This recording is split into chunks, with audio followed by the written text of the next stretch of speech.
ایمان والوں کا کارساز اللہ تعالیٰ خود ہے، وہ انہیں اندھیروں سے روشنی کی طرف نکال کر لے جاتا ہے، اور کافروں کے اولیاء شیاطین ہیں، وہ انہیں روشنی سے نکال کر اندھیروں کی طرف لے جاتے ہیں۔ یہ لوگ جہنمی ہیں جو ہمیشہ اس میں پڑے رہیں گے۔ یہ سورہ بقرہ کی آیت نمبر 257 ہے۔ سونے اور چاندی کا عذاب، حضور پاک نے کہا کیا ہوگا؟ جو لوگ سونا چاندی جمع کر کے رکھتے ہیں مگر اسے اللہ کی راہ میں خرچ نہیں کرتے تو آپ انہیں دردناک عذاب کی خوشخبری سنا دیجئے۔ اللہ کہہ رہا ہے سورہ توبہ میں آیت نمبر 34 میں نبی اکرم صلی اللہ علیہ وسلم کو کہ انہیں دردناک عذاب کی خوشخبری سنا دیجئے۔ افضل دن کا بہترین عمل، جو حضور پاک صلی اللہ علیہ وسلم نے فرمایا تمہارے دنوں میں سے افضل ترین دن جمعہ کا دن ہے، پس جمعہ کے روز مجھ پر کثرت سے درود شریف پڑھا کرو اور سورہ کہف پڑھا کرو اور اس کی آیت نمبر 10 ربنا آتینا من لدنک رحمتم وہیئ لنا من امرنا راشدا، اے پروردگار ہم کو اپنی رحمت خاص سے نواز اور ہمارا معاملہ درست فرما دے، آمین۔ تسبیح کرنے کا بیان، حضرت ابو ذر بیان کرتے ہیں رسول اللہ صلی اللہ علیہ وسلم سے دریافت کیا گیا کون سا کلام افضل ہے؟ آپ صلی اللہ علیہ وسلم نے فرمایا جو اللہ نے اپنے فرشتوں کے لیے منتخب کیا، یعنی سبحان اللہ و بحمدہ، اس کی تسبیحات کرنا بہت بڑی فضیلت ہے۔ حضرت ابو ہریرہ رضی اللہ تعالیٰ عنہ بیان کرتے ہیں کہ ایک دیہاتی کھڑا ہو کر مسجد میں پیشاب کرنے لگا تو لوگ اس پر جھپٹنے لگے۔ یہ دیکھ کر رسول اللہ صلی اللہ علیہ وسلم نے لوگوں سے فرمایا اسے چھوڑ دو اور اس کے پیشاب پر پانی کا بھرا ہوا ڈول بہا دو، کیونکہ تم آسانی کرنے کے لیے بھیجے گئے ہو، دشواری کے لیے نہیں بھیجے گئے۔ روزانہ سوچا کریں شام کو بیٹھ کے کہ کیا آج ہم نے لوگوں کے لیے، اپنے نبی کی امت کے لیے کوئی آسانی کی، کسی ایک کے لیے، کسی دو کے لیے کچھ آسانی کی، کچھ فائدہ کیا، تو پھر آپ کو شوق بڑھتا جائے گا۔ میں تو یہ غور کیا ہے میں نے۔ حضور اکرم صلی اللہ علیہ وسلم نے ارشاد فرمایا قیامت کے دن لوگوں میں سے میرے صلی اللہ علیہ وسلم زیادہ قریب وہ ہوگا جس نے دنیا پہ مجھ یعنی صلی اللہ علیہ وسلم پر درود زیادہ پڑھا ہوگا، وہی قیامت کے دن حضور پاک کے قریب ہوگا۔ اور کامیاب وہی ہیں جو اللہ اور رسول کی فرما برداری کریں اور اللہ سے ڈریں اور اس کی نافرمانی سے بچیں، اور یہ کہتے ہیں رحمان کا بیٹا ہے۔ یہ بہت ہی بری بات ہے جو تم زبان پر لاتے ہو۔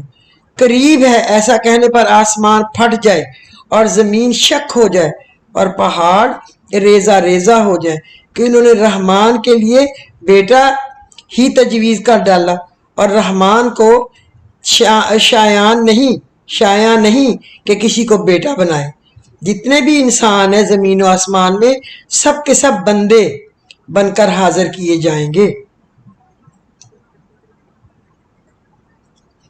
کلمہ گو مشرک کے لیے نبی کریم صلی اللہ علیہ وسلم کی شفاعت نہیں ہوگی۔ رسول اللہ نے فرمایا ہر نبی کی ایک دعا قبول ہوتی ہے، اور میں نے اپنی دعا اپنی امت کی شفاعت کے لیے محفوظ کر رکھی ہے۔ اس دعا کا فائدہ انشاءاللہ امت کے ہر شخص کو حاصل ہوگا جس نے مرنے سے پہلے اللہ کے ساتھ کسی کو شریک نہ کیا ہو۔ جس نے جمعے کے دن غسل کیا تو اگلے جمعہ تک کے لیے گناہ و معصیت کی زندگی سے پاک ہو گیا۔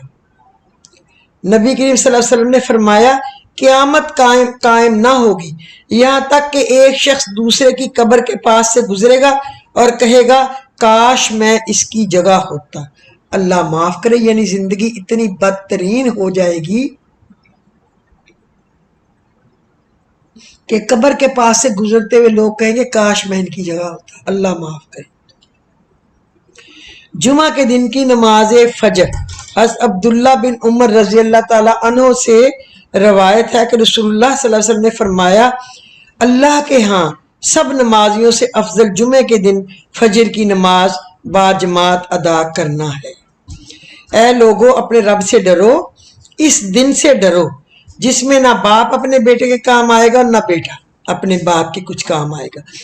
اللہ کا وعدہ سچا ہے، پھر دنیا کی زندگی تمہیں دھوکے میں نہ ڈال دے اور نہ دغا باز تمہیں اللہ سے دھوکے میں رکھیں۔ سیدنا ابو امامہ رضی اللہ عنہ بیان کرتے ہیں کہ کسی آدمی نے رسول اللہ صلی اللہ علیہ وسلم سے پوچھا ایمان کیا ہے؟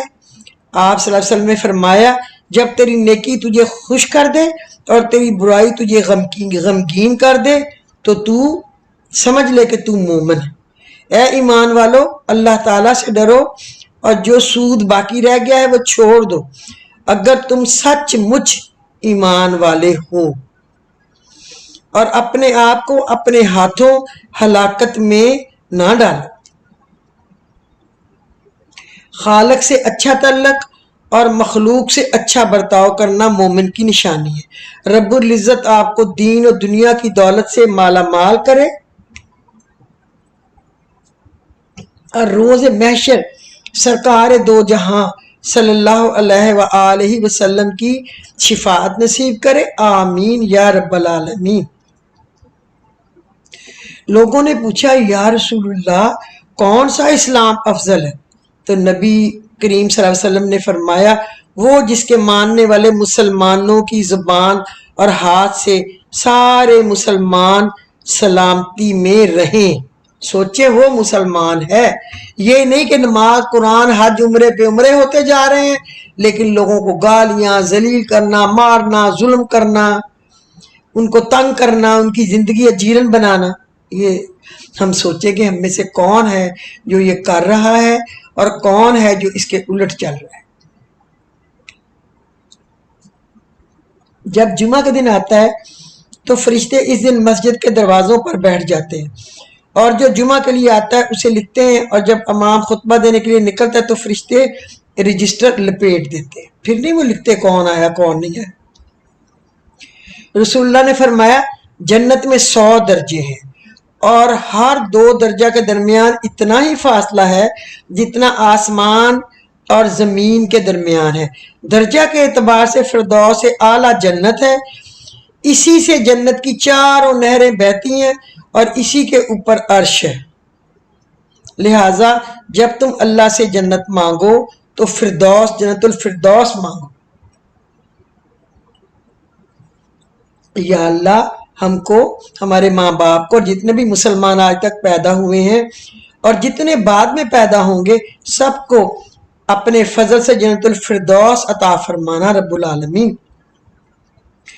جو شخص مرنے کے بعد وراثت میں قرآن مجید چھوڑ گیا، کوئی مسجد بنا گیا یا مسافروں کے لیے مسافر خانہ بنوا گیا یا کوئی نہر جاری کر گیا یا زندگی اور صحت کی تندرستی کی حالت میں اپنے مال سے کوئی صدقہ نکال گیا تو اس کا ثواب اس کے مرنے کے بعد بھی اسے ملتا رہے گا۔ تو کون کہتا ہے جب بندہ مر جاتا ہے تو اس کے رجسٹر بند ہو جاتے ہیں؟ اگر بند ہو جاتے ہیں تو پھر اولاد یا باقی دوست رشتہ دار صدقہ جاریہ کس طرح ہوئے؟ نہیں ہوئے نا۔ تو یہ صدقہ جاریہ نیک کاموں کا چلتا رہتا ہے۔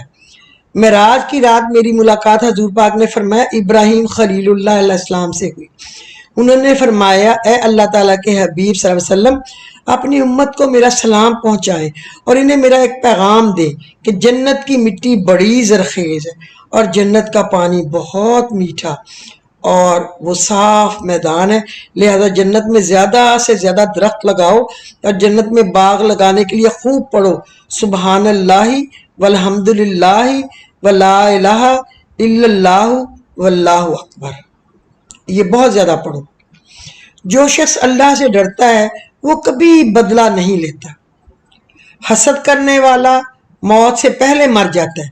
کسی پر اعتماد نہ کرو جب تک اسے غصے میں نہ دیکھ لو۔ موت کو یاد رکھنا دل کی تمام بیماریوں کی دوا ہے۔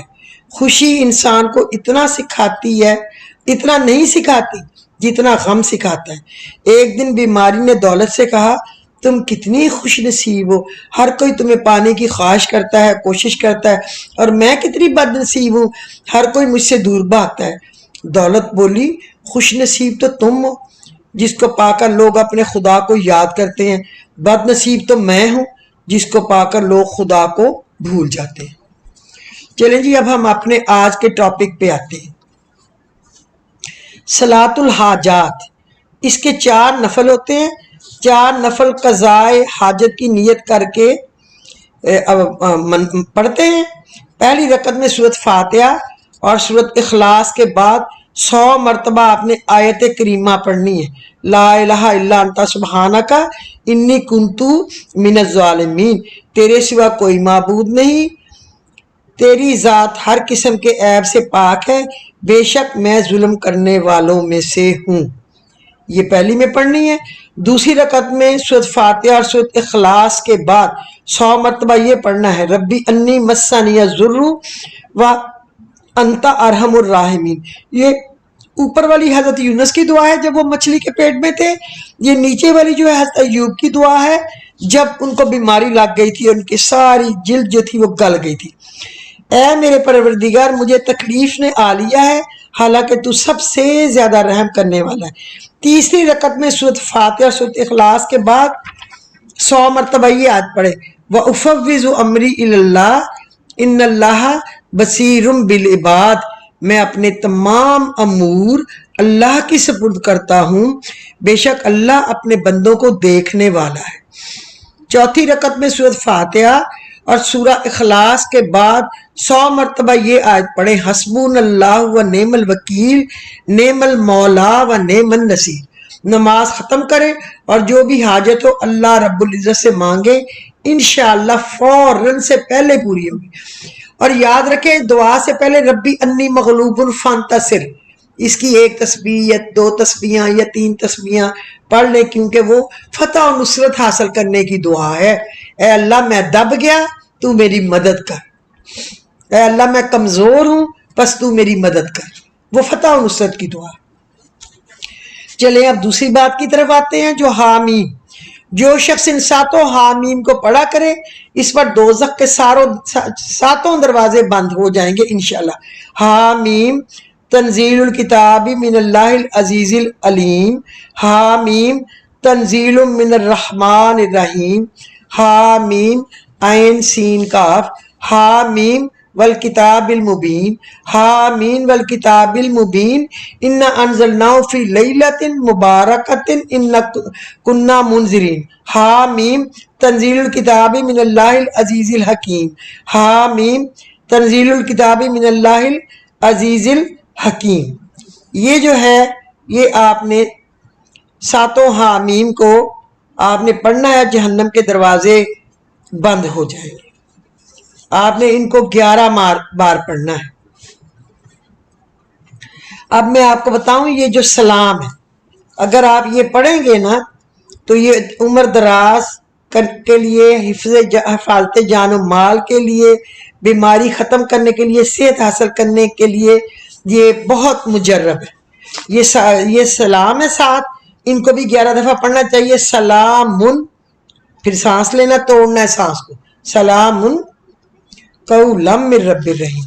پھر پڑھنا ہے سلامن علی نوح فی العالمین، پھر سلامن علی ابراہیم، اگلا ہے سلامن علی موسیٰ و ہارون، سلامن علی الیاسین، سلامن علیکم طبتم فادخلوہا خالدون، سلامن ہی حتی مطلع الفجر۔